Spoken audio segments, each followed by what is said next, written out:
ആരാദ്യം വന്ന് ആരാദ്യം പോയി എന്നുള്ള ഒരു പ്രസക്തി മൈ ലൈഫിന്റെ ഈ ഒരു ഇൻകം പ്ലാനില്ല. നമ്മൾ വന്ന് നമ്മളെ കൂടെ വരുന്നവർക്ക് വരുമാനമായി കൊടുത്ത് മുന്നോട്ട് പോയിട്ടുണ്ടെങ്കിൽ നമ്മളെ കൊണ്ടുപോകുന്ന ആളുകളെക്കാട്ടിലും മേലെ എത്താൻ നമുക്ക് സാധിക്കുന്നുള്ളതിന്റെ ഏറ്റവും വലിയൊരു ഉദാഹരണമാണ് ഇന്ന് ഞാനും എന്റെ ഫാമിലി. ഇന്നിപ്പോ എന്റെ ലീഡർ ഈ ഒരു ബിസിനസ് കൂടി 6,000 രൂപ വരുമാനം വാങ്ങിച്ചെങ്കിൽ ഞാൻ ഇന്നിപ്പോ ഏകദേശം 24 ലക്ഷം വരുമാനം വാങ്ങിച്ചു. അതുകൊണ്ട് തന്നെ നമ്മളെ ബിസിനസ്സായി ഏറ്റെടുത്ത് ചെയ്യാം. ഒരാളെ സഹായിക്കാൻ മാത്രമാണ് ഈ ഒരു ബിസിനസ്സിലേക്ക് വന്നത്. അങ്ങനെ ഒരു പണി കഴിഞ്ഞ് വന്ന ആള് പിന്നെ കുളിച്ച് വീട്ടിൽ പോയി ഭക്ഷണം കഴിച്ച് കുളിച്ച് വന്നിട്ട് പിന്നെ ഈ ഒരു പ്രൊഡക്റ്റും കൊണ്ട് എന്നോട് പറഞ്ഞു ഞാനൊന്ന് കൊണ്ടുപോയി വിറ്റ് നോക്കട്ടെ. നമ്മൾ ഏട്ടനത് വീട് വീടാന്തരം കൊണ്ടുവന്ന് വിറ്റ്. പക്ഷെ പുതിയ ആളുകൾ ചിലപ്പോൾ ഇതിലുണ്ടാവും. അവർ വിചാരിക്കുന്നുണ്ട് അതിപ്പോ വീട് വീടാന്തരം കൊണ്ടുവരുന്ന നടക്കുന്ന ബിസിനസ് ആണ്. ഒരിക്കലുമല്ല. പക്ഷെ പ്രതികാരന് സുധാകരനെ സഹായിക്കാൻ വേണ്ടി മാത്രം വീടുകളിൽ കൂടി കൊണ്ട് നടന്നുള്ളൂ. കാരണം അവരൊരു കിഡ്നി പേഷ്യന്റ് ആണ്. വൈഫിന്റെ കിഡ്നി ഒക്കെ വെച്ചിട്ട് ജോലിയൊന്നും ചെയ്യാൻ പറ്റാത്ത ഒരു സാഹചര്യത്തില് അവനെങ്ങനെയെങ്കിലും സഹായിക്കണം എന്നുള്ള മാത്രം ഒരു ചിന്താഗതി മാത്രം.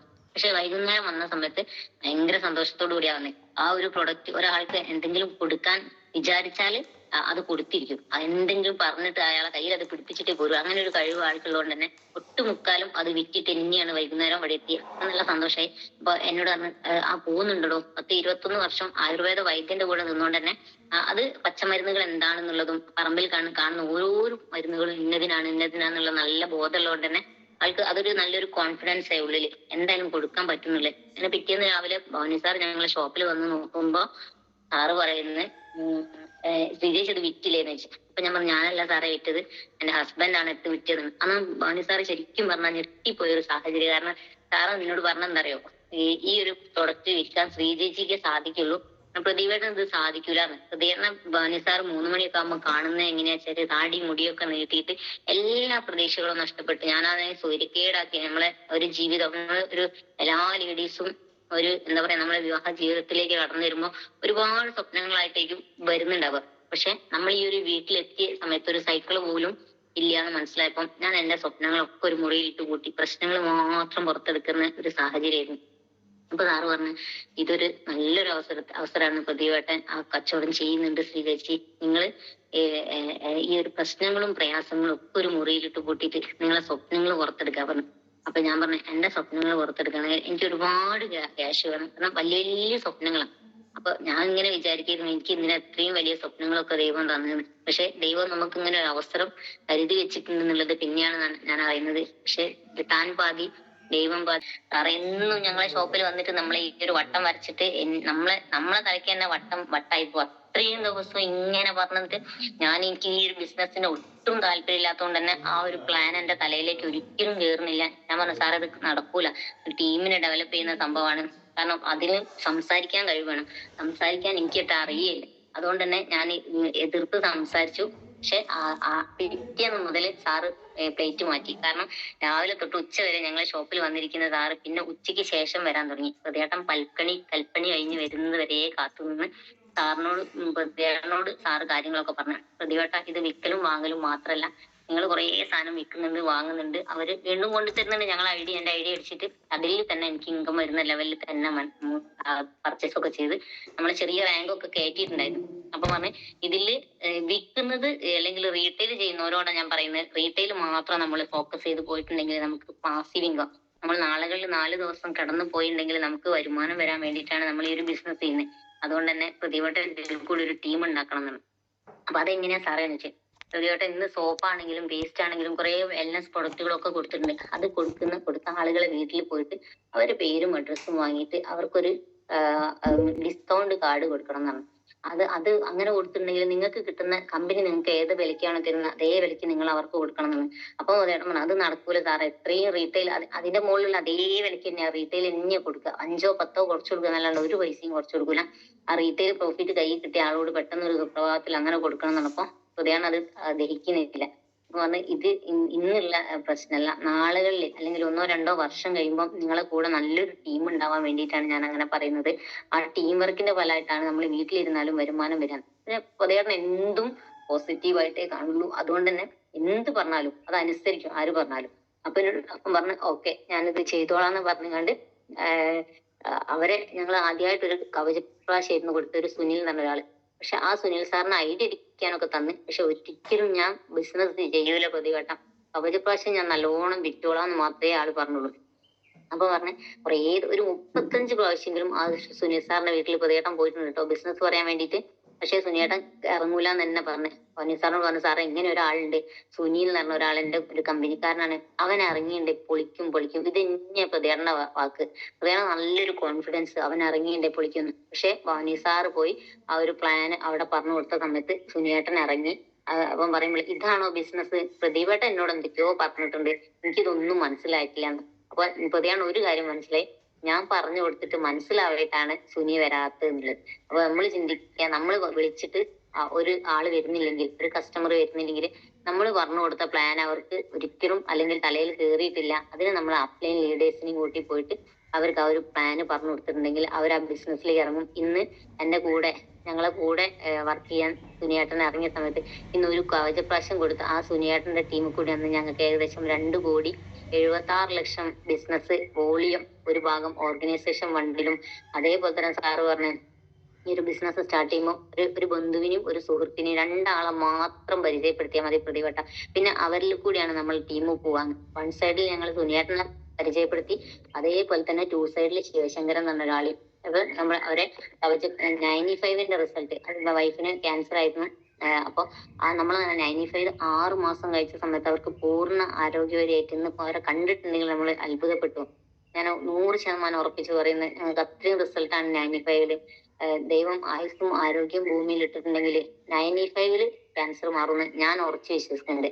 അത്ര മാറ്റം അവർക്കുണ്ടായി. അവരിൽ ആ ഒരു പ്രൊഡക്റ്റിന്റെ വിശ്വാസത്താലെ ശിവേട്ടനും ഇറങ്ങി. ശിവേട്ടനും ഒരു 25,000 പർച്ചേസ് ചെയ്തിട്ടും സുനിയേട്ടൻ 1,00,000 പർച്ചേസ് ചെയ്തിട്ടാണ് ഞങ്ങളെ കൂടെ അസോസിയേറ്റ് ചെയ്ത് വന്നത്. അപ്പൊ ഞങ്ങൾക്ക് കഴിവില്ലെങ്കിൽ, ഞങ്ങൾക്ക് ഒരുപാട് പ്രൊഡക്റ്റ് ഒന്നും വാങ്ങാൻ കഴിവില്ല, പക്ഷെ ഞങ്ങൾക്ക് ഞങ്ങളെ ലീഡർ കൊണ്ടു തന്നിട്ട് വിറ്റതാണ്. അത്രയും ഒരുപാട് കടബാധ്യത ഉള്ളതുകൊണ്ട് തന്നെ കേട്ടോ. പിന്നെ ഭവാനി സാർ പറഞ്ഞു, നിങ്ങൾ എന്തായാലും ഈ ഒരു ബിസിനസ് സീരിയസ് ആയിട്ട് ചെയ്യാൻ തീരുമാനിച്ചിട്ടുണ്ട്, അതുകൊണ്ട് നിങ്ങൾ ഒരു സ്റ്റോക്ക് ഇറക്കണം. സാറേ 10-13 ലക്ഷം കട ഇപ്പം ബാക്കിയുണ്ട്, അവിടുന്ന് ഇവിടുന്ന് ഇപ്പൊ റോൾ ചെയ്യാണ്, ഇതിൽ ഇനി സ്റ്റോക്ക് ഇറക്കാൻ ഞങ്ങൾക്ക് കഴിയില്ല എന്നു. അപ്പൊ സാറ് പറഞ്ഞു, ഒരു കാര്യം ഞാൻ പറയാം, നിങ്ങൾ 5 ലക്ഷം മുടക്കിയിട്ട് നിങ്ങൾക്ക് ഇത്രയും ബാധ്യത ഉണ്ടായിട്ടുണ്ടെങ്കിൽ ഈ ഒരു ബിസിനസ്സിൽ എനിക്ക് 1 രൂപേന്റെ പ്രോഡക്റ്റ് പോലും എടുത്ത് കളയേണ്ടി വരില്ല, അതിന്റെ കാര്യങ്ങളൊക്കെ ഞാൻ ചെയ്തുതരാം. എന്തായാലും ഒരു 25,000 രൂപേന്റെ പ്രൊഡക്റ്റോ 50,000 രൂപേന്റെ പ്രൊഡക്റ്റോ നിങ്ങൾ എടുക്കണം എന്നുണ്ട്. അങ്ങനെ കുടുംബശ്രീന്ന് 25,000 ലോൺ എടുത്തിട്ട് ഞങ്ങൾ അന്ന് സ്റ്റാർട്ട് ചെയ്ത് പതിയാറിന് എടുത്തു കൊടുത്തു 25,000 രൂപ. ആ 25,000 തുടങ്ങി. പിന്നെ ഞങ്ങൾ 1,00,000 ഒക്കെ എടുത്തിട്ടുണ്ടോ, നല്ല ലോൺ ഹൃദയേട്ടൻ വിൽക്കുന്നു മനസ്സിലായപ്പോ 1,00,000 സ്റ്റോക്ക് 2-3 പ്രാവശ്യം എടുത്തിട്ടുണ്ട്. പക്ഷെ അതൊന്നും പെട്ടെന്ന് തന്നെ നമുക്ക് അതിൽ സെയിൽ ചെയ്ത് പോകാൻ പറ്റിയിട്ടുണ്ട്.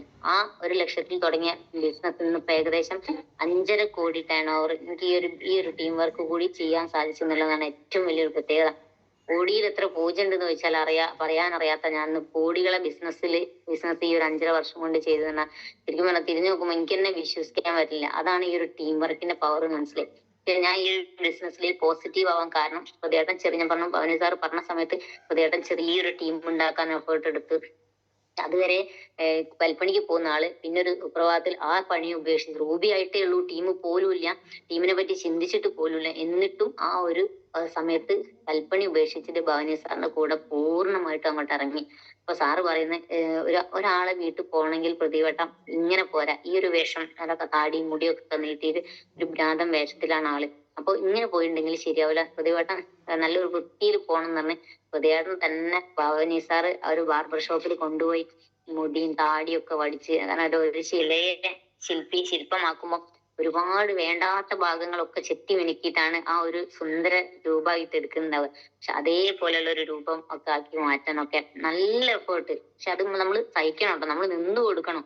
അല്ലെങ്കിൽ എനിക്ക് ആവില്ല എന്ന് പറഞ്ഞുകൊണ്ട് മാറി നിൽക്കുകയാണെങ്കിൽ നമുക്ക് പറ്റൂല. നമ്മൾ ലീഡർ എന്താണോ പറയുന്നത് അത് അതേപോലെ അനുസരിച്ച് അവര് നമ്മൾ ഒരിക്കലും എന്താ പറയാ കഷ്ടപ്പെടുത്താനോ അല്ലെ ചതിക്കാനോ അല്ല വരുന്നില്ല. പിന്നെയാണ് എനിക്ക് മനസ്സിലായത്. തുടക്ക സമയത്തൊന്നും ഞാൻ അത് വിശ്വസിച്ചിട്ടുണ്ടായിരുന്നില്ല. പതിയാണ് ആ ഒരു രൂപമൊക്കെ മാറ്റി. പിന്നെ പറഞ്ഞൊരു പാന്റ് എടുക്കണം, ഒക്കെ നിങ്ങൾ കേട്ടതായിരിക്കും എക്സ്പീരിയൻസ്. പക്ഷെ പാന്റ് എടുക്കണം എന്ന് പറഞ്ഞപ്പോൾ ആൾക്ക് പാന്റ് ഇല്ല, ജീവിതത്തിൽ പാന്റ് ഉടുത്തിട്ടില്ല എന്നുള്ളതാണ് സത്യം. അങ്ങനെ ഞങ്ങളോട് പറഞ്ഞ് ഞാനൊരു 10,000 ബിസിനസിന്റെ തുടക്ക സമയത്താട്ടോ റൂബി റാങ്കിലാണ് ഒരു ടാർഗറ്റ് വെച്ചിട്ടുണ്ട്. ഈ ആഴ്ച അത് അച്ചീവ് ചെയ്തിട്ടുണ്ടെങ്കിൽ നിങ്ങൾക്ക് ഞങ്ങൾ ബിഗ് ബസാറിന്റെ ഒരു കൂപ്പൺ തരാം, 1,000 രൂപയുടെ.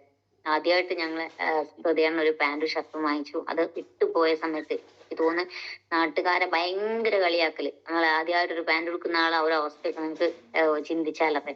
പക്ഷെ ആ ഒരു കളിയാക്കല് ഞാൻ ഷോപ്പിലിരുന്ന് കുറെ കരഞ്ഞ് വൈകുന്നേരം വന്നപ്പോ ഞാൻ ഇനി മുതൽ നിങ്ങൾ പാന്റ് എടുത്ത് പോകരുത്. അപ്പൊ ചോദിച്ചു എന്താന്ന് വെച്ചു, നിങ്ങൾ പാന്റ് എടുത്ത് പോകുന്ന കാണുമ്പോ ആളുകൾ കളിയാക്കി ചിരിക്കുന്നുണ്ട്, അത് ശരിയാവില്ല പ്രതിയേട്ടാന്ന്. അപ്പൊ എന്നോടാണ്, നീ പറയുന്ന ഒന്നും ഞാൻ കേൾക്കൂല, ഞാൻ എന്റെ ഭവാനി സാറ് പറയുന്നത് മാത്രമേ കേൾക്കൂ, സാറ് പറയുന്നുണ്ട് നമുക്ക് രക്ഷപ്പെടാൻ പറ്റിയൊരു മാർഗ്ഗമാണ്, അതുകൊണ്ട് തന്നെ എനിക്ക് ഇനി രക്ഷപ്പെട്ടേ മതിയാവും എന്നാണ്. പിറ്റേന്ന് മുതൽ ഇൻസൈഡ് ചെയ്ത് വരാൻ തുടങ്ങി. ഓരോ ദിവസം കൂടുന്നതിനനുസരിച്ച് മാറ്റങ്ങളായി. നാട്ടുകാരെ വായടിക്കാൻ നമുക്കാവില്ല, അത് നെഗറ്റീവ് നമ്മളെ മൈൻഡിലേക്ക് നെഗറ്റീവ് വരാതെ അത് ഒരു ഭാഗത്തൂടി കേട്ട് മറുഭാഗത്തൂടി അങ്ങ് തള്ളിക്കളഞ്ഞാൽ മതി എന്നുള്ള ലെവലില് സാറ് പറയുന്ന കാര്യങ്ങൾ കേട്ട് മുന്നോട്ട് പോയി. ഇന്ന് നല്ലൊരു ടീമായ സമയത്ത് ചെറിയൊരു ടീം വർക്ക് ചെയ്യാൻ തുടങ്ങിയപ്പോ എന്റെ അക്കൗണ്ടിലേക്ക് 500, 1000, 1500 ഒക്കെ ചെറിയ ചെറിയ ഇംഗങ്ങൾ വരാൻ തുടങ്ങി. അതുവരെ എന്താ പറയാ, കനറ ബാങ്കിൽ 0 ബാലൻസ് ആയ എന്റെ അക്കൗണ്ടിലേക്ക് വരുമാനം വരാൻ തുടങ്ങിയപ്പോ ഞാൻ ചോദിച്ചു, നമുക്കൊരു വണ്ടി എടുത്താലോ എന്ന്. അപ്പൊ എന്റെ ആദ്യത്തെ ഒരു സ്വപ്നം ഞാൻ പുറത്തേക്ക് എടുത്ത്.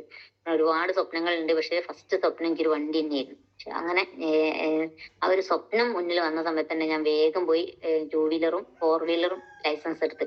പ്രതികരണം വലിയ സമ്മതമൊന്നും ഇല്ലായിരുന്നില്ല അന്ന് ലൈസൻസ് എടുക്കാൻ വേണ്ടിയിട്ട്. എന്നാലും ഞാനത് എടുത്ത്. പക്ഷെ അത് ഒരാഴ്ച കൊണ്ട് തന്നെ ആ ഒരു വണ്ടി എടുത്ത സമയത്ത് ഭവനി സാർക്ക് ഭയങ്കര സന്തോഷമായി. ആ ശ്രീജേഷി ആദ്യമായിട്ടൊരു പോസിറ്റീവ് പറഞ്ഞില്ല, അതുവരെ നെഗറ്റീവാണ്, നെഗറ്റീവിന്റെ കൊടി മരം തന്നെ പറയാം.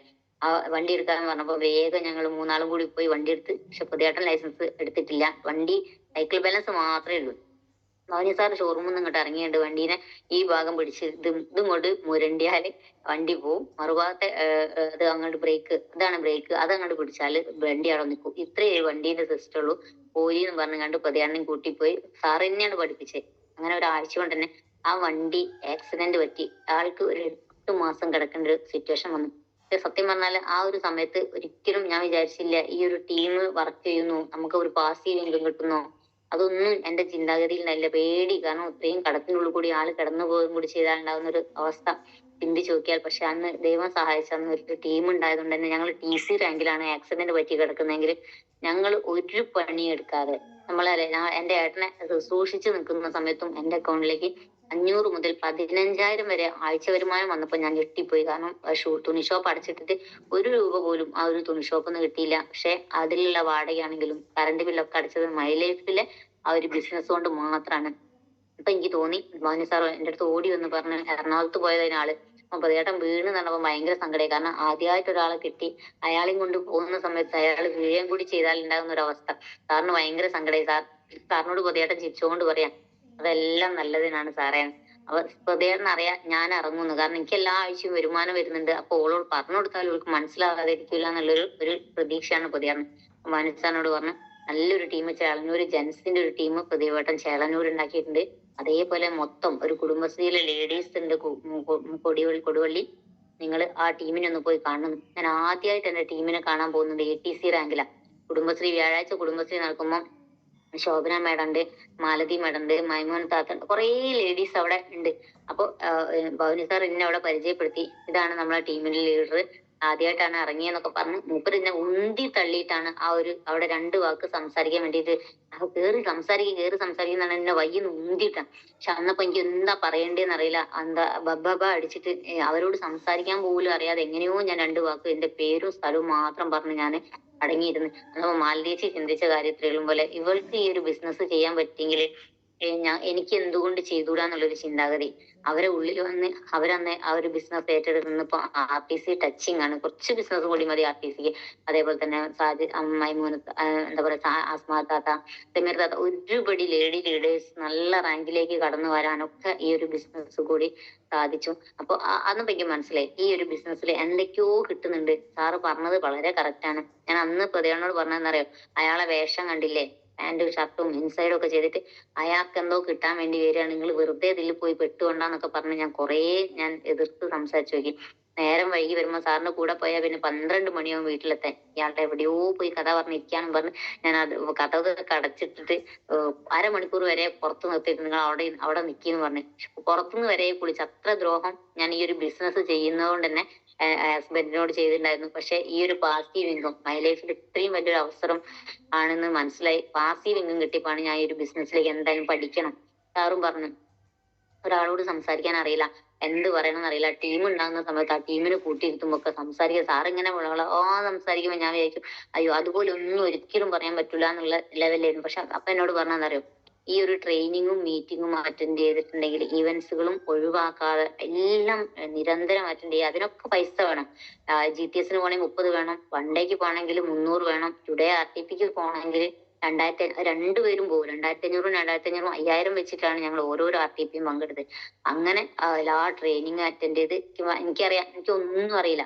ഡയറക്ട് സെല്ലിംഗ് എന്ന് പറഞ്ഞൊരു സംഭവം എന്താന്ന് പോലും ഞാൻ എന്റെ ജീവിതത്തിൽ കേട്ടിട്ടില്ല. അതുകൊണ്ട് തന്നെ പഠിച്ചേ മതിയാവുന്ന ചിന്താഗതി വന്നു. എല്ലാ ട്രെയിനിങ്ങും അടക്കും തേങ്ങയും ഒക്കെ വിറ്റിട്ടൊക്കെ മീറ്റിങ്ങിന് പോയ സാഹചര്യം ഉണ്ടായിട്ടുണ്ട് തുടക്ക സമയത്ത്. അന്നൊക്കെ സാറിനോട് പറഞ്ഞൊരു കാര്യം ഇത്രയേ ഉള്ളൂ, നമ്മള് കോടികളും ലക്ഷങ്ങളും ഇൻവെസ്റ്റ് ചെയ്തിട്ടല്ല ഈ ഒരു ബിസിനസ് തുടങ്ങിയത്. അതുകൊണ്ട് തന്നെ നമ്മൾ ഇൻവെസ്റ്റ് എന്ന് പറയുന്നത് നമ്മൾ ഓരോരോ ട്രെയിനിങ്ങിനും കൊടുക്കുന്ന പൈസയാണ്. അത് ശ്രീജേച്ചി എഴുതി വെച്ചോ, ഒരു 4-5 വർഷം കഴിയുമ്പോൾ നിങ്ങൾക്കത് ഓട്ടോ പൈലറ്റ് മോഡിലേക്ക് നിങ്ങൾ പോലും അറിയാത്ത ലെവലിൽ, ഇന്ന് അത് സത്യമാണ്, നമ്മൾ പോലും അറിയാത്ത ലെവലിലേക്ക് നമ്മളുടെ ബിസിനസ് മാറുന്നുള്ളത്. അതാണ് എന്താ മലവെള്ളം പാച്ചിൽ പോലെ എന്ന് ഞാൻ എപ്പോഴും പറയാം. കാരണം അത് ഞാനും എന്റെ കയ്യിൽ നിന്ന് വിടുന്ന ലെവലിലേക്ക് എന്റെ ടീം പോയി.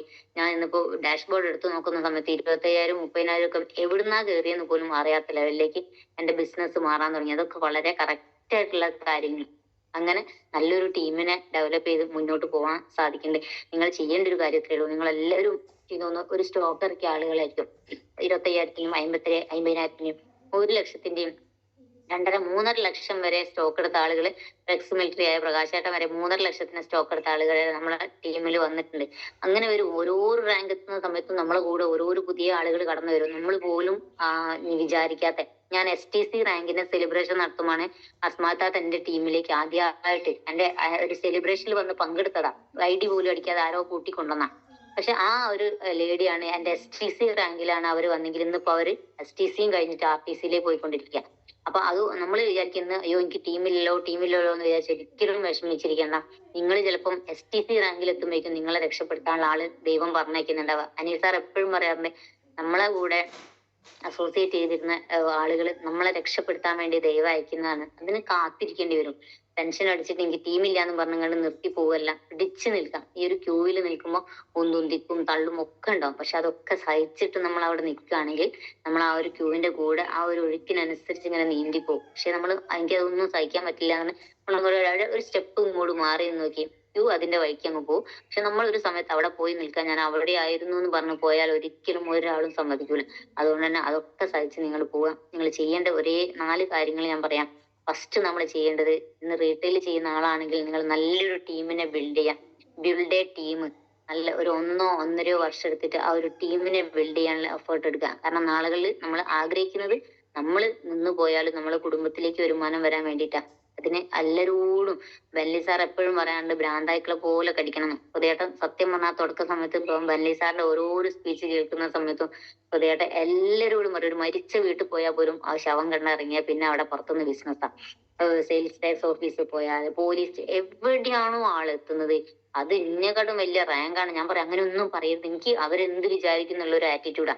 പക്ഷെ ഹൃദയാണ് അങ്ങനത്തെ ഒരു ചിന്താഗതിയില്ല. എല്ലാവരോടും പറയും, എന്നോട് പറഞ്ഞു പോയാൽ ഒരു വാക്കല്ലേ, കിട്ടിയാൽ ഒരു ആനാന്നറിയും. എന്ന് വെച്ചാൽ നമ്മളെ പോലെ രക്ഷപ്പെടുത്താൻ വേണ്ടിയിട്ടല്ലേ പറയുന്നത്, അവരെ ഏറ്റെടുത്ത് ചെയ്ത് അവർക്ക് തന്നെ ഗുണം, അത്രയല്ലേ നമുക്ക് അറിയുള്ളൂ എന്ന് അങ്ങനെ പറഞ്ഞ് വന്ന കുറേ ഇപ്പം ഒരുപാട് റിട്ടയർഡ് പോലീസുകാർ ഞങ്ങളെ കൂടെ വരുന്നുണ്ട്. അത് നമ്മളെ എന്താ പറയാ, നമ്മളെ മാറ്റം കണ്ടിട്ടാണ് വരുന്നത്. നമ്മൾ ആദ്യം മാറ്റം നമ്മൾ കാണിച്ചു. അപ്പൊ അതുകൊണ്ട് തന്നെ നല്ലൊരു ടീമിനെ നിങ്ങൾ ബിൽഡ് ചെയ്യാം. രണ്ടാമത്തെ ഒരു സ്റ്റെപ്പ് എന്ന് പറയുന്നത് മെയിൻറ്റെയിൻ ദ ടീം എന്നാ. ആ ടീമിനെ മെയിൻറ്റെയിൻ ചെയ്യണമെങ്കിൽ നമ്മൾ ഒരുപാട് ടീമിനെ ഐഡിയൽസൊക്കെ കൊണ്ടുവന്നിട്ടുണ്ടാവും. പക്ഷെ അവരെ നോക്കി കൂട്ടി പിടിക്കാതെ പോയാൽ അത് ചിതറി പോവുക ചെയ്യുള്ളൂ. അതുകൊണ്ട് തന്നെ വെള്ളിയാഴ്ച ക്ലോസിങ് കഴിഞ്ഞാല് ശനിയാഴ്ച നമ്മളെ ലീഡേഴ്സ്, നമ്മൾ അയ്യൂബ് സാർ ആണെങ്കിലും ഒരുപാട് ലീഡേഴ്സ് ഈ ഒരു പ്ലാറ്റ്ഫോമിൽ ഉണ്ടല്ലേ, ബിജു BK സാർ പോലെ അവര് നമുക്കൊരു വലിയൊരു ടാർഗറ്റ് തന്നിട്ടുണ്ടാവും. എനിക്കൊക്കെ 2.5 ലക്ഷം ടാർഗറ്റ് ആണ് ഒരാഴ്ച തന്നെ. അത് ഞാൻ വിചാരിക്കാം അയ്യോ ഈ 2.5 ലക്ഷം ഞാൻ എങ്ങനെ ഉണ്ടാക്കും വിചാരിച്ചിട്ട് വലിയ എമൗണ്ട് കണ്ട് നമ്മൾ ഒരിക്കലും പേടിക്കരുത്. ബനി സാറ് പറയുന്നുണ്ട്, ലഡു ഉറുമ്പിന് ലഡു ഇഷ്ടമാണ്, പക്ഷെ ലഡു ഒന്നിച്ച് ഉറുമ്പിന്റെ തലയിൽ വെച്ച് കൊടുത്തിട്ട് ഉറുമ്പ് ചത്തു. പക്ഷെ അത് പൊടിച്ചു കൊടുക്കുകയാണെങ്കിൽ അതിന് നല്ല നിഷ്പ്രയാസം കഴിക്കാൻ കഴിയുന്നില്ല. അതുകൊണ്ട് തന്നെ നമ്മളത് ഡിവൈഡ് ചെയ്ത് കൊടുക്കുക. വെള്ളിയാഴ്ച ക്ലോസിങ് കഴിഞ്ഞാൽ ശനിയാഴ്ച ടീമിനെ ഒരു TC ആയ ഒരു ലീഡർക്ക് ഒരു 2 പേര് എന്തായാലും വിളിച്ചാൽ വരൂലേ ലെഫ്റ്റും റൈറ്റും. അതേപോലെ തന്നെ 2 ഭാഗവും കൂട്ടിപ്പിടിച്ചിട്ട് നിങ്ങൾ ആ ടീമിനെ കൊണ്ടുപോവുക. കാരണം ഒരു പവറൊക്കെ ഉണ്ടാവും നിങ്ങൾക്ക്. പറയും പവർ എനിക്ക് കൊടും പവറാണ്, ഞാൻ ആ ഭാഗത്തേക്ക് പോയി നോക്കിയേ വേണ്ട എന്നുള്ള ഒരു ശുദ്ധ മണ്ടത്തരാണ്. നമുക്കൊന്ന് ലോയൽറ്റി അടിക്കണമെങ്കിൽ, പെർഫോമൻസ് അടിക്കണമെങ്കിൽ ഒക്കെ 2 ഭാഗവും ബിസിനസ് വോളിയം മാച്ച് ആയാലേ നമുക്കത് കഴിയുള്ളൂ. അത് കമ്പനി മനഃപൂർവ്വം തന്നെ ചെയ്താ. ഇൻകം കിട്ടണമെങ്കിൽ മാത്രമേ നമുക്ക് പവർ ഉണ്ടായിട്ട് കാര്യമുള്ളൂ. ബാക്കി ഒന്നും പവർ ഉണ്ടായിട്ട് എനിക്ക് എത്രയോ തവണ ഇൻകം സൈഡിൽ അടിച്ചിട്ട് പവർ സൈഡിൽ അടിക്കാത്ത ലെവലിൽ ചില ആഴ്ചകൾ ഉണ്ടാവാറുണ്ട്. അതുകൊണ്ട് തന്നെ അത് നമ്മൾ മനസ്സിലാക്കുക. 2 ഭാഗവും ഒരേപോലെ കൂട്ടിപ്പിടിച്ച് നമ്മൾ ടീമിനെ കൊണ്ടുപോവുകയാണെങ്കിൽ നമുക്ക് നല്ല ലെവലിലേക്ക് മുന്നോട്ട് പോകാൻ പറ്റും. അത് നല്ല ആറ്റിറ്റ്യൂഡോട് കൂടി അവരെ ഭരിക്കാനോ, നമ്മൾ വലിയ ലീഡറാന്ന് വിചാരിച്ചിട്ട് അവരോട് ഭരിക്കാനൊന്നും പറ്റൂല. നമ്മൾ നോ ബോസ് ബിസിനസ് എന്നാ. അതുകൊണ്ട് തന്നെ അവരവരെ ബിസിനസ് ആയിട്ട് നിങ്ങളെ ബിസിനസ് റെസ്പോൺസിബിലിറ്റി എന്നുള്ള സംഭവം ഉണ്ട്. നിങ്ങളെ ടീമിന്റെ ഉത്തരവാദിത്വം നിങ്ങൾ ഏറ്റെടുക്കുകയാണെങ്കിൽ 2 ഭാഗവും ഇന്റേതാണ്. ലീഡർ ഒന്നും അല്ല നമുക്ക് അവിടെ. എന്റെ ടീമാണ്, എന്റെ മക്കളാണ്. കണ്ണിലെ കൃഷ്ണമണി പോലെയാണ് നമ്മൾ 2 കണ്ണും നോക്കുക അല്ലെ. അതേപോലെ തന്നെ ബെല്ലി സാർ എപ്പോഴും പറയുന്ന ഒരു കാര്യമുണ്ട്, ഇളയ കുട്ടിയെ ഒക്കത്തെടുക്കുമ്പോ മൂത്ത കുട്ടിയെ കൈപിടിക്കാൻ മറക്കരുത്. അത് നമ്മളെ ടീമിനെ പറ്റി പറയുന്നതാ. പവർ ഉണ്ട് വിചാരിച്ചിട്ട് നമ്മൾ ആ ഭാഗത്തേക്ക് പോവുകയില്ല. ഇങ്കല്ലേ വരുമാനല്ലേ വിചാരിച്ചിട്ട്. പക്ഷെ ഇന്ന് വരെ ഈ എന്താ പറയാ ബിസിനസ് മനസ്സിലാക്കി അന്ന് മുതൽ ഇന്ന് ഈ നിമിഷം വരെ ഞാൻ എന്റെ എന്തെങ്കിലും ഒരു പ്രോഗ്രാം വെക്കാന്ന് വെച്ച് കഴിഞ്ഞാൽ 2 ഭാഗവും എനിക്കത് പവർ എന്നില്ല, വീക്കുന്നില്ല. ഈ വീക്കിനോട് ഒരു പ്രത്യേക താല്പര്യം ഒന്നും ഞാൻ കാണിക്കാറില്ല. 2 ഭാഗവും ഒരേപോലെ കൂട്ടിപ്പിടിക്കുന്നതുകൊണ്ട് തന്നെ എനിക്ക് അവിടെയും പോയാലും നല്ല ഒരു വാല്യൂ തന്നെ ഉണ്ടാവുക. പക്ഷെ നമ്മൾ പവറിനെ നോക്കിയിട്ടില്ലെങ്കിൽ നമുക്ക് അവിടെ ആ ഒരു വാല്യൂ അവർ തരൂല. അതുകൊണ്ട് തന്നെ അങ്ങനെ മാക്സിമം ശ്രമിക്കുക 2 ഭാഗവും കൂട്ടിപ്പിടിച്ച് പോകാൻ. അടുത്തൊരു 3ാമത്തെ ഒരു സ്റ്റെപ്പാണ് ടീമിനെ പഠിപ്പിക്കുക എന്നുള്ളത്. പ്ലാൻ പ്രസന്റേഷൻ വർക്ക്ഷോപ്പ് വെക്കും, അതേപോലെ തന്നെ ടെക്നിക്കൽ വർക്ക്ഷോപ്പ് വെക്കും. 2 വർക്ക്ഷോപ്പിലും നമ്മൾ ആ ടീമിനെ പങ്കെടുപ്പിക്കാം. അവര് പഠിച്ചിറങ്ങിയിട്ടുണ്ടെങ്കിൽ, പ്ലാന് നമ്മളെ തലയിൽ കയറിയിട്ടുണ്ടെങ്കിൽ ഒരിക്കലും ഈ ഒരു ബിസിനസ് നമ്മൾ ആരും വിട്ടുപോകില്ല. അതാണ് ഈ ഒരു ബിസിനസിന്റെ പ്രത്യേകത. ഈ ഒരു ബൈനറി പ്ലാന്റ് തലയിൽ കയറാത്തതുകൊണ്ടാണ് നമ്മളെല്ലാവരും ഇത്രയും സ്ലോ ആയി നിൽക്കുന്നത്. ഇപ്പൊ ഇവിടെ സ്ലോ ആവുന്ന കാര്യമൊന്നുമില്ല. നല്ല ഫാസ്റ്റ് ആയിട്ട് നല്ല അടിപൊളി ലീഡേഴ്സ് ആണ്. എന്നാലും പുതിയ ആളുകളോടാണ് പറയുന്നത്, ആ ഒരു ടീമിനെ പഠിപ്പിച്ചിറക്കിയിട്ടുണ്ടെങ്കിൽ പിന്നെ നമ്മൾ ലീഡേഴ്സിനെ ബിൽഡ് ചെയ്യുന്ന ലെവലാണ്. അപ്പൊ അവരൊക്കെ സ്വന്തമായിട്ട് പോയിട്ട്, ഇപ്പൊ ശ്രീജേനെ കാത്തിക്കാതെ, അയ്യൂബ് സാറിനെ കാത്തിക്കാതെ അവര് സ്വന്തമായിട്ട് പോയിട്ട് ഒരു 10ഓ 25ഓ ക്ലോസ് ചെയ്യുമ്പോഴാണ് നമുക്ക് കൂടുതൽ ഒരു കോൺഫിഡൻസ് ഉണ്ടാവുക. ലീഡർ വരട്ടെ എന്ന് വിചാരിച്ചിരിക്കുകയാണെങ്കിൽ നമ്മൾ അവിടെ ഇരിക്കലേ ഉണ്ടാവുള്ളൂ. അവർക്ക് ഒരുപാട് ജോലികൾ വേറെ ഉണ്ടാവും. പക്ഷെ നമ്മൾ സ്വന്തം പോയിട്ട് നമ്മൾ അറിയുന്ന രീതിയിൽ പ്രൊഡക്റ്റും എന്തിനെ എങ്ങനെയെന്നുള്ള ഒരു പ്ലാനും കൊടുത്തു നോക്കി 100% ഉറപ്പിച്ചു പറയാം, നിങ്ങളൊരു ബിസിനസ് ക്ലോസ് ചെയ്തിട്ടുണ്ടെങ്കിൽ നിങ്ങൾക്ക് ഒരു കോൺഫിഡൻസ് വരാനുണ്ട്. അത് നിങ്ങൾ ചെയ്യാൻ. അടുത്തൊരു ലെവലാണ് ലീഡേഴ്സിനെ ബില്ല്. ഇപ്പൊ ഏകദേശം 79ഓളം ലീഡേഴ്സ് എന്റെ കൂടെ, TC ആൻഡ് അബോ ലീഡേഴ്സ് എന്റെ കൂടെ വർക്ക് ചെയ്യുന്നുണ്ട്. അതുകൊണ്ട് തന്നെ ശ്രീജ എന്ന ആള് അടുക്കളയിൽ ഇരുന്ന് മീൻ മുറിച്ചാൽ പോലും എന്റെ അക്കൗണ്ടിലേക്ക് വരുമാനം വരുന്ന എന്റെ കുട്ടൻസ് പഠിച്ചിറങ്ങിയ ടീം ഫീൽഡിലുള്ളതുകൊണ്ട് തന്നെയാണ്. അവര് 10 മണിക്കൊക്കെ വിളിച്ചു നോക്കുമ്പോൾ അവര് ബിസിനസ് പറയായിരിക്കും.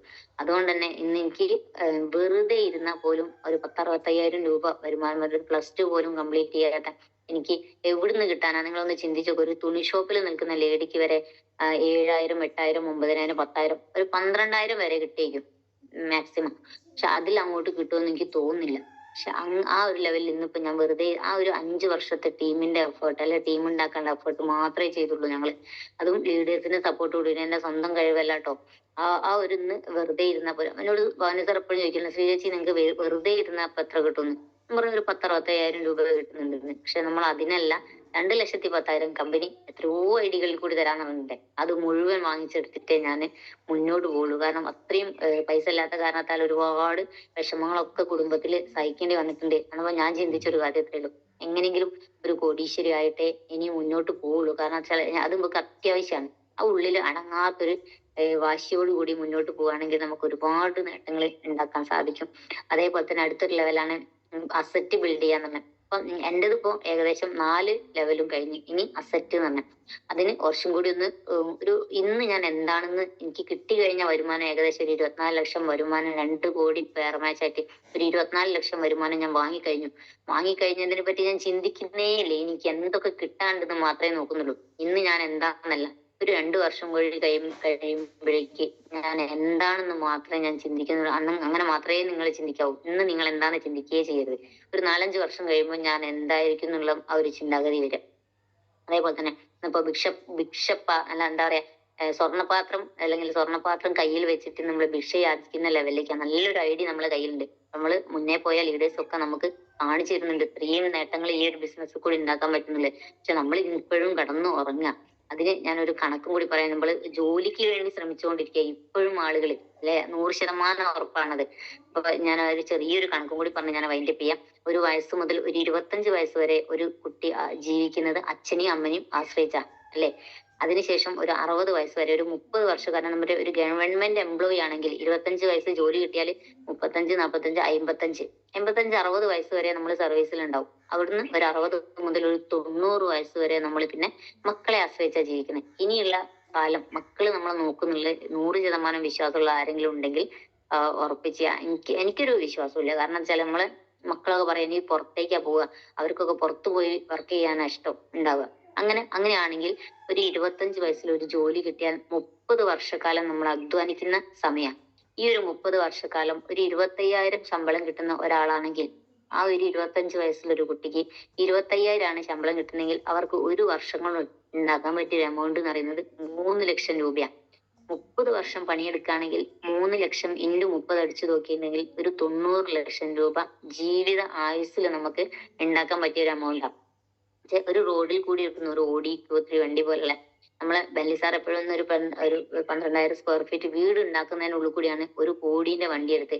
ഒന്ന് ചിന്തിച്ചു നോക്കുക, നമ്മളെ ജീവിത ആയുസ്സിൽ ഉണ്ടാക്കാൻ പറ്റിയ ഒരു എമൗണ്ട് ആണ് 90 ലക്ഷമെങ്കിൽ ഒരു വണ്ടി വാങ്ങിക്കണമെങ്കിൽ വേണം നമുക്ക് 1 കോടി രൂപ. ഈ 30 വർഷക്കാലം നമുക്ക് എന്തൊക്കെ ഉത്തരവാദിത്തങ്ങളുണ്ട്. ഒരു കല്യാണം കഴിക്കും, ഒരു വീടുണ്ടാക്കും, മക്കളുണ്ടെങ്കിൽ അവരെ പഠിപ്പിച്ച് ജോലി വാങ്ങിക്കൊടുത്തിട്ട് അവരെ കെട്ടിച്ചയക്കുന്നത് വരെ നമ്മളെ ഉത്തരവാദിത്തം. പക്ഷെ ഈ 30 വർഷക്കാലം ഇത്രയും ഉത്തരവാദിത്തങ്ങൾ നമ്മൾ ചെയ്യണമെങ്കിൽ ഇത്ര പൈസ മതിയോ? പിന്നെ നമ്മളെ മക്കളിലേക്ക് കടം ബാക്കി വെച്ചിട്ടേക്കും ഈ ഒരു ഭൂമിയിൽ നിന്ന് വിട വാങ്ങുന്നുണ്ടാവുക. ഇത് മനസ്സിലാക്കിയിട്ട് ഞങ്ങൾ ഒരു ലീഡർ പറഞ്ഞെന്താ വെച്ചാൽ, അന്ന് ടൂളൻഡിന് എഞ്ചിനീയർ ആണ് ആള്. 20,000 ശമ്പളത്തിൽ നിൽക്കുന്ന സമയത്ത് സാറ് മനസ്സിലാക്കി ഇത്ര ഒരു റോഡിൽ കൂടി ഓടുന്ന വണ്ടിയുടെ വില പോലും എന്റെ ജീവിതത്തിനില്ല, അല്ലെങ്കിൽ ജീവിത ആവശ്യത്തിനില്ല എന്ന് മനസ്സിലാക്കി.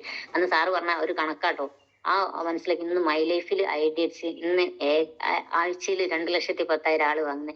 അങ്ങനെയാണെങ്കിൽ നമ്മളെ ബിസിനസ് കൂടി ആഴ്ചയിൽ 2,10,000 കിട്ടുന്ന ഒരാൾക്ക് 4 ആഴ്ച കൊണ്ട് 8,40,000, ഒരു വർഷം കൊണ്ട് 1,80,000 രൂപയും ഈ ഒരു ബിസിനസ് കൂടി ഉണ്ടാക്കാം. മറ്റേത് ജീവിത ആയുസ്സിൽ 1,80,00,000 ഉണ്ടാക്കാം, അല്ല 90 ലക്ഷം ഉണ്ടാക്കാൻ പറ്റിയ ഒരു ആൾക്ക് നമ്മളെ ഈ ഒരു ബിസിനസ്സിൽ നല്ലൊരു ടീം വർക്കിന്റെ ഫലമായിട്ട് 2.10 വാങ്ങുന്നുണ്ടെങ്കിൽ ഒരു വർഷം കൊണ്ട് തന്നെ ആ ഒരു എമൗണ്ട് ഉണ്ടാക്കാൻ പറ്റും. 30 വർഷം കൂട്ടി വെക്കണത് ചിലപ്പോ നമ്മളെ ഇത് അടിച്ചു പോകും. അത്രയും ഏകദേശം ഒരു 10-30 കോടിയിൽ പുറത്ത് വരുമാനം ഉണ്ടാക്കാൻ പറ്റുന്ന ഒരു മേഖലയിലാണ് നമ്മൾ എത്തിപ്പെട്ടത്. സീരിയസ് ആയിട്ട് ഈ ഒരു ബിസിനസ്സിനെ ഏറ്റെടുത്ത് ചെയ്യാം. ഞാനൊന്നും ഒരിക്കലും വിചാരിച്ചില്ല. 38 വർഷം പൊതേട്ടം പണിയെടുത്തിട്ടുണ്ട്, 14ാമത്തെ വയസ്സ് മുതലും. പക്ഷെ ഒന്നും ഉണ്ടാക്കാൻ പറ്റില്ല. ഇന്ന് ഒരുപടി നേട്ടങ്ങൾ 5.5 വർഷം കൊണ്ട് ഞങ്ങൾക്ക് ഉണ്ടായ ഒരു സൈക്കിൾ പോലും ഇല്ലാത്ത സാഹചര്യത്തിൽ എല്ലാം എനിക്കുള്ളതെല്ലാം മൈ ലൈഫ് തന്നതാ. അതെനിക്ക് 100% ഉറപ്പിച്ച് പറയാൻ പറ്റും. എനിക്കും എന്റെ ഫാമിലിക്കും ഒരു വണ്ടി വാങ്ങിച്ചു ആദ്യമായിട്ട്, അത് മൈ ലൈഫിൽ വന്നേരാണ്. 2-3 സ്മാർട്ട് ഫോണൊക്കെ കൈകൊണ്ട് തൊടുന്ന തന്നെ ഈ ഒരു ബിസിനസ്സിൽ വന്നേരാം. 2021 ഒരു കാറ് വാങ്ങിച്ചു. പക്ഷെ അത് ഞാൻ ഭവനസാനം പറയും, ഗിയർ മാറ്റണം, ക്ലച്ചും ബ്രേക്കും എല്ലാം കൂടി മാറ്റാക്കാൻ എനിക്ക് കഴിയൂല സാറേ. അപ്പോ ഗിയർ മാറ്റാന്ന് പറയുന്നത് എനിക്ക് ഭയങ്കര ബുദ്ധിമുട്ടുള്ള പ്രശ്നമായിരുന്നു. 2 വർഷം ഡ്രൈവർ വെച്ച് മെയിൻറ്റെയിൻ ചെയ്തു. പക്ഷെ എന്നോട് പറഞ്ഞ ഓരോ വേദിയിൽ ഭയങ്കര കളിയാക്കല, വണ്ടി ഓടിച്ച് സ്വന്തമായിട്ട് ഓടിച്ച് പോയിട്ട്. അപ്പൊ എനിക്ക് ഉള്ളിൽ ഭയങ്കര ഒരു വാശി, എന്തായാലും ഇയാളെ മുന്നിൽ കൂടി ഒന്ന് ആ ഒരു കാറൊക്കെ ഒന്ന് ഓടിച്ച് പോകണമെന്നില്ല. അങ്ങനെ കഴിഞ്ഞ 2 വർഷം മുന്നേ ഒരു ഇഗ്നീസിന്റെ ഫുൾ ഓട്ടോമാറ്റിക് കാറ് വാങ്ങിച്ചു. അത് ഓടിച്ചു പോകാനൊക്കെ ഭവനി സാറിന്റെ സപ്പോർട്ട് ഉണ്ടായിരുന്നു കേട്ടോ. സാറ് തന്നെയാണ് എനിക്ക് പഠിപ്പിച്ചു തന്നെ. പക്ഷെ എന്നാലും എനിക്ക് ഇടതുവശത്ത് എന്റെ ഹസ്ബൻഡോ മോനോ ഇരിക്കേണ്ട ഒരു പേടി, ഉള്ളിൽ എന്തോ ഒരു പേടി, ഒറ്റയ്ക്ക് എടുത്ത് പോവാൻ. എവിടെയും കൊണ്ടുവച്ച് തട്ടുവോ, എതിർന്നൊരു വാഹനം വരുമ്പോ അയ്യോ ഇത് തട്ടി എന്നുള്ളൊരു പേടിയായിരുന്നു. പക്ഷെ അത് റോഡിന്റെ ഒരു അളവ് മനസ്സിലാക്കണം, അത് പ്രാക്ടീസ് ആയാലും ക്ലിയർ ആവും എന്നൊക്കെ പറഞ്ഞിരുന്നു. പക്ഷെ കഴിഞ്ഞൊരു 2-3 മാസം മുന്നേ എനിക്കൊരു വയനാട്ടിൽ ഒരു വർക്കിന് പോകണ്ടിന്. അപ്പൊ സാറ് പറഞ്ഞ എന്തായാലും ഞാനും പോരാ, അത് നിങ്ങൾ വയനാട് ചുരം കയറി ഇറങ്ങിയിട്ടുണ്ടെങ്കിൽ നിങ്ങൾക്ക് കോൺഫിഡൻസ് കിട്ടും ഒറ്റയ്ക്ക് എടുത്തു പോകാൻ. പക്ഷെ സത്യമാണത്, ആ ഒരു ചുരം കയറി ഇറങ്ങിയാലേ ഞാൻ ഒറ്റയ്ക്ക് ആ ഒരു കാർ എടുത്ത് പോകാനൊക്കെ ശരിക്കും പറഞ്ഞാൽ ഞാൻ തന്നെ ഇങ്ങനെ ചിന്തിച്ചു പോകും. കാറ് പോകുന്ന കാണുമ്പോൾ ആളുകളെയൊക്കെ സ്വന്തം പോവാണ്, ഡ്രൈവർ ഇല്ലാതെ. അത്രേ ഉള്ളൂ അതിന്റെ ഉള്ളിൽ ഇരുന്നാല്. പക്ഷെ എന്നാലും ഞാൻ ഇങ്ങനെ എന്നെ തന്നെ നുള്ളി വെക്കും, ഞാൻ തന്നെയാണോ പോകുന്നില്ലേ. അപ്പൊ ആ ധൈര്യം ഒക്കെ വന്നത് ഈ ഒരു മൈ ലൈഫിൽ വന്നേരാം. നമ്മുടെ ഉള്ളിൽ അടങ്ങാത്ത വാശി, ഇത്രയും വലിയൊരു ലെവലിലേക്ക് നമുക്ക് മാറാൻ പറ്റും. ഇപ്പൊ മുബീൻ സാറിന്റെ ഇൻകം, ഞാൻ അതൊക്കെയാ ചിന്തിക്കുക, വലിയ ലെവലിലേക്ക് ചിന്തിക്കും. സാർ ഇന്ന് അമേരിക്കയിലല്ലേ, ഇന്ത്യയിലെ കച്ചവടം ആളെ അറിയുന്ന പോലും ഉണ്ടോ എന്ന് എനിക്കറിയില്ല. എന്നിട്ടും 1 കോടി വരുമാനം ആള് വാങ്ങുന്നുണ്ടെങ്കിൽ നമുക്കൊക്കെ കിട്ടിയത് ആ യൂണിക് ഐഡി, നമുക്കൊക്കെ കിട്ടിയത് അതേപോലുള്ള ഒരു ഐഡിയ ആണ്. അപ്പൊ നമുക്കൊക്കെ നേടാൻ പറ്റൂലേ അത്രയും വരുമാനങ്ങള്. അതുകൊണ്ട് തന്നെ അതിന് നമ്മളെ കൂടെ നല്ലൊരു ടീം വേണം. നിങ്ങൾ എല്ലാവരും ആ ഒരു ടീമിന് വേണ്ടി എഫേർട്ട് എടുക്കുക. അതേപോലെ തന്നെ ഓരോരോ റാങ്ക് കയറുമ്പോൾ നമ്മൾ ഒരിക്കലും അഹങ്കാരം കാണിക്കരുത്. നമ്മളെ കൂടെ വരുന്നവരെ നല്ല ലെവലിൽ എന്ന് വെച്ചാൽ അവരെ ഭരിക്കാൻ ഒന്നും പോകരുത്. നമ്മളെ ഓരോരോ റാങ്ക് കയറുമ്പോൾ നമ്മളെ ഉത്തരവാദിത്തങ്ങളാണ് ഓരോ റാങ്ക് എന്ന് പറയാറുണ്ട്. അത് ഓരോ റാങ്കിലും ചെയ്യേണ്ട ഉത്തരവാദിത്തങ്ങൾ നമ്മൾ ഓരോ റാങ്കിലും ചെയ്യാം. നമുക്ക് ഒരു ബുദ്ധിമുട്ടും ഉണ്ടാവില്ല. നമ്മൾ ടീമിനെ പഠിപ്പിക്കുക എന്നുള്ളതാണ് ഏറ്റവും വലിയൊരു ഒരു പ്രധാനപ്പെട്ട ഒരു കാര്യം. അന്നപ്പോ നമുക്ക് കൂടുതൽ ലോഡ് ഉണ്ടാവില്ല. അവരെ കൊണ്ട് ചെയ്യിപ്പിച്ചിട്ട് അവരെ കൂടെ വരുന്നവരെ കൊണ്ട് ചെയ്യിപ്പിച്ച് അങ്ങനെ അങ്ങനെ അങ്ങനെ പോയാൽ മതി. ഇന്നിപ്പോ ഞാൻ പറയും, തുടക്ക സമയത്ത് കുറേ വിറ്റ് നടന്നിട്ടുണ്ടെങ്കിൽ ഇന്ന് ഒരു ഒരു ഒരു പേസ്റ്റ് പോലും വിൽക്കാനുള്ള സമയം ദേഹം ഉണ്ടാവുന്നില്ല എന്നുള്ളതാണ്. ഇപ്പൊ ഇങ്ങനെ ഗസ്റ്റ് ആയിട്ട് പോകുന്ന പണി. അപ്പൊ ഇങ്ങനെ പോയി എക്സ്പീരിയൻസ് പറഞ്ഞാൽ മാത്രം മതി. ഇപ്പൊ വിളിക്കുന്നിടത്തിലേ പോയാൽ മതി. അതാ പ്രത്യേകത. അപ്പൊ ടീം ഏറ്റെടുത്ത് ചെയ്ത് അങ്ങനെ കുറെ നേട്ടങ്ങൾ എനിക്ക് ഉണ്ടാക്കാൻ പറ്റിയിട്ടുണ്ട്. അപ്പൊ എന്തായാലും നിങ്ങളും ഈ ഒരു ബിസിനസ്സിൽ കൂടെ നിൽക്കുക. ഫലം കായ്ക്കുന്ന വൃക്ഷം തല കുനിക്കാറാണ് പതിവ് എന്ന് എപ്പോഴും പറയാറുണ്ട് നമ്മളെ സാറ്. അതേപോലെ തന്നെ നമ്മൾ ഓരോ റാങ്ക് കയറുമ്പോൾ നമ്മൾ ഒന്ന് തല കുനിച്ചു കൊടുക്കുക. നമ്മളെ കൂടെ വന്ന അസോസിയേറ്റ് നമ്മളെ കുറ്റപ്പെടുത്തുന്നുണ്ടാവും. ഓ ഞാൻ ചെയ്തിട്ട് ഓനോ ഓക്കോ വരുമാനം വരുന്ന അങ്ങനെ ഒരു മൈൻഡിലുള്ള ആളുകൾ ഉണ്ടാവും. പക്ഷെ അത് നിങ്ങൾ ഓർത്തോ, അങ്ങനെ ഒരു മൈൻഡ് ഞാൻ ചെയ്തിട്ട് എന്റെ ലീഡർക്ക് ഇൻകം കിട്ടുകയാണെന്നുള്ള എത്രയോ ആളുകൾ അങ്ങനെ പറഞ്ഞിട്ടുണ്ട് കേട്ടോ. പക്ഷെ അങ്ങനെ പറഞ്ഞവരൊന്നും ഒരിക്കലും രക്ഷപ്പെട്ടില്ല. കാരണം എന്റെ ബിസിനസ് ആണെങ്കിൽ ഞാൻ എത്രത്തോളം ബിസിനസ് ചെയ്യുന്നോ അതിന്റെ ഇൻകം എനിക്കാണെന്ന് മനസ്സിലാക്കി, അല്ല എനിക്ക് എന്റെ ലീഡർക്ക് ഇത്രയും കിട്ടുമല്ലോ എന്ന് വിചാരിച്ചിരിക്കരുത്. അത് എനിക്ക് തന്നെയാണ് നേട്ടം. എന്റെ കൂടെ വന്നവരെ നമ്മൾ താഴോട്ട് നോക്കി പോയിട്ടുണ്ടെങ്കിൽ പെട്ടെന്ന് മുകളിലേക്ക് പോകാൻ പറ്റും. പക്ഷെ നമ്മൾ മുകളിലേക്ക് നോക്കി ലീഡറെ ഇങ്ങനെ നോക്കിയിരുന്നാൽ നമ്മൾ താഴോട്ടേക്കേ പോകുള്ളൂ. അപ്പൊ അതുകൊണ്ട് തന്നെ ഏറ്റെടുത്ത് ചെയ്യാന്ന് എന്നെ പരിചയപ്പെടുത്തിയ സുധാകരേട്ടൻ ഈ ഒരു ബിസിനസ്സിൽ ഒന്നുമില്ല. ഏകദേശം 4.5 കോടി ബിസിനസ് വോളിയം ഒരു ഭാഗം ഞാനും എന്റെ ടീമും ഉണ്ടാക്കി കൊടുത്തിട്ടുണ്ട്. മറുഭാഗത്തേക്ക് ഏറ്റെടുത്ത് ചെയ്താൽ നല്ല മാറ്റങ്ങൾ ഉണ്ടാവും. അതുകൊണ്ട് നിങ്ങൾ ആരാദ്യം വന്ന് ആരാദ്യം പോയി എന്നുള്ള ഒരു പ്രസക്തി മൈ ലൈഫിന്റെ ഈ ഒരു ഇൻകം പ്ലാൻ ഇല്ല. നമ്മൾ വന്ന് നമ്മളെ കൂടെ വരുന്നവർക്ക് വരുമാനമായി കൊടുത്ത് മുന്നോട്ട് പോയിട്ടുണ്ടെങ്കിൽ നമ്മളെ കൊണ്ടുവന്ന ആളുകളെക്കാട്ടിലും മേലെ എത്താൻ നമുക്ക് സാധിക്കുന്നുള്ളതിന്റെ ഏറ്റവും വലിയൊരു ഉദാഹരണമാണ് ഇന്ന് ഞാനും എന്റെ ഫാമിലി. ഇന്നിപ്പോ എന്റെ ലീഡർ ഈ ഒരു ബിസിനസ് കൂടി 6,000 രൂപ വരുമാനം വാങ്ങിച്ചെങ്കിൽ ഞാൻ ഇന്നിപ്പോ ഏകദേശം 24 ലക്ഷം വരുമാനം വാങ്ങിച്ചു. അതുകൊണ്ട് തന്നെ നമ്മളെ ബിസിനസ്സായി ഏറ്റെടുത്ത് ചെയ്യാം. പിന്നെന്താ വേറെ എന്താ പറയാനുള്ള വെച്ചാല് സീരിയസ് ആയിട്ട് ഫുൾ ടൈം കരിയർ ആയിട്ട് ഏറ്റെടുത്ത് ചെയ്യാൻ പറ്റെങ്കിൽ 1, 1.5, 2 വർഷം നിങ്ങൾ എഫേർട്ട് എടുക്കുകയാണെങ്കിൽ ഇന്ന് എനിക്ക് എന്തെങ്കിലും സംഭവിച്ചിട്ടുണ്ടെങ്കിൽ എന്റെ ഹസ്ബൻഡിലേക്ക് ആ ഒരു ഇൻകം കണ്ടിന്യൂസ് പോവുക ചെയ്യുന്നത് അല്ലേ. അതിനുശേഷം ഹസ്ബൻഡിന് എന്തെങ്കിലും സംഭവിച്ചാൽ മക്കളിലേക്കും 3 തലമുറ സേഫാ. ഏത് ബിസിനസ്സിലാണ് ഗവൺമെന്റ് എംപ്ലോയി, ഞാൻ നേരത്തെ ആ ഒരു ഗവൺമെന്റ് എംപ്ലോയിന്റെ കാര്യം പറഞ്ഞു, 25,000 ശമ്പളം കിട്ടുന്നത്. ആ ആള് ഒരു 55 വയസ്സാകുമ്പോൾ റിട്ടയർഡ് ആവും അല്ലെ. റിട്ടയർഡ് ആകുന്ന സമയത്ത് ആൾക്ക് അതിന്റെ 1/3 ഞാൻ മെനയാന്ന് ഒരു പോലീസുകാരന്റെ അടുത്ത് ബിസിനസ് പറയാൻ പോയപ്പോ അയാളിനോട് പറയാം, 1/3 മാഡം, 4/1 പെൻഷൻ കിട്ടുന്നതെന്ന്. ആ ആള് മരിച്ചു പോയിട്ടുണ്ടെങ്കിൽ അതിന്റെ പകുതിയാണ് വൈഫിന് പെൻഷൻ കിട്ടുന്നത്. അതോടുകൂടി അത് അവിടെ സ്റ്റോപ്പായി. പക്ഷെ ഈ ഒരു ഗവൺമെന്റ് എംപ്ലോയിന്റെ ഒക്കെ ആ ഒരു ലൈഫ് എവിടെയാ സെക്യൂർ ആകുന്നത് നിങ്ങളൊന്ന് ചിന്തിച്ചു നോക്കുക. നമ്മളെ മൈ ലൈഫ് അതല്ല, 3 തലമുറേനെ സേഫ് ആക്കിയിട്ടാണ് മുന്നോട്ട് പോകുന്നത്. അതുകൊണ്ട് നിങ്ങൾ വളരെ സീരിയസ് ആയിട്ട് ഒരു ബിസിനസ് ഏറ്റെടുത്ത് ചെയ്യാം. ഇനിയിപ്പോ തായ്ലൻഡ് ട്രിപ്പ് റണ്ണിങ്ങിലാണ്. എല്ലാവരും ആ ഒരു ഫ്ലൈറ്റിൽ നിങ്ങളൊക്കെ ഓരോരുത്തരും ഉണ്ടാവുന്നില്ല. ഒരു ഡിസ്ട്രിബ്യൂട്ടർക്ക് 3.5 ലക്ഷം മതി ലേഡീസിന്, 3.25 ലക്ഷം മതി ജെന്റ്സിന്. നിങ്ങൾക്കൊക്കെ സാധിക്കും. സ്റ്റോക്ക് ഇറക്കുന്ന ആളുകളെ നമ്മളെ ടീമിലേക്ക് കൊണ്ടുവരിക, അവരെ നല്ലോണം നോക്കിയിട്ട് അവർക്ക് ഇൻകം വാങ്ങിക്കൊടുത്ത് പോവുകയാണെങ്കിൽ ഒരു ബുദ്ധിമുട്ടില്ല. റെസ്പോൺസിബിലിറ്റി എന്നൊരു സംഭവം ഉണ്ട്, അത് നിങ്ങൾ ഏറ്റെടുക്കുക എന്ന് മാത്രമേ എനിക്ക് പറയാനുള്ളൂ.